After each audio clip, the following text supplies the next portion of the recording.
Bhagwati, tu donnes un atelier de yoga des paresseux. Alors, qu'est-ce que c'est? Si vous vous souvenez, les paresseux font des gestes très très lents. Ils ont des mouvements très très lents. Et en fait, ils sont hyper mobiles. Tu parles de l'animal. Souple. Je parle de l'animal, bien sûr. Donc, c'est pas vraiment pour faire une comparaison, mais en tout cas, c'est pour parler de l'avantage d'aller dans des micro-mouvements, c'est-à-dire de prendre le temps d'entrer dans le mouvement et de se laisser ressentir le mouvement, mais aussi de se laisser ressentir les effets du mouvement. Et que dans la vie, l'habitude, c'est de faire tout vite, c'est-à-dire se lever le matin d'un coup d'un seul. On n'a même pas le temps. Combien de personnes ne pensent même pas à s'étirer, à bâiller, à prendre un instant de sentir que c'est la journée qui démarre et voilà, de vraiment réentrer dans leur corps, consciemment.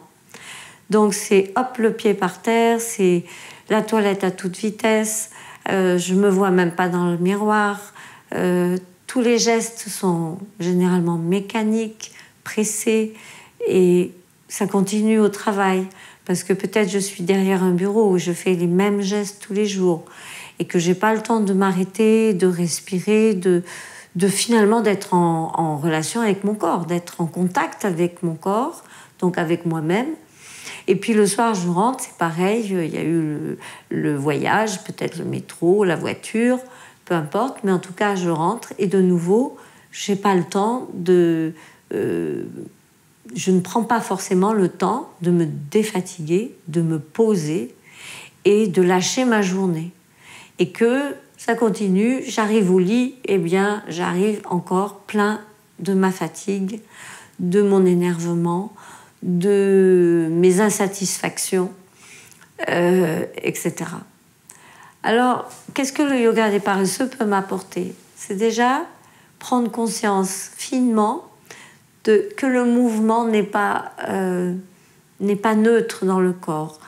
N'importe quel mouvement, tout petit soit-il, va mettre en jeu plein de choses dans mon corps. C'est-à-dire musculairement, articulairement, mais aussi énergétiquement. Et du coup, si je vais dans cet micro-mouvement et la lenteur de ce micro-mouvement, je vais pouvoir commencer à accompagner ce qui se passe dans mon corps, c'est-à-dire peut-être je vais rencontrer des tensions, donc je vais pouvoir les relâcher. Mais surtout, je vais pouvoir me recharger, je vais pouvoir libérer ma fatigue, prendre conscience que la détente n'est pas un effort, mais au contraire un état de tout simple et tout normal.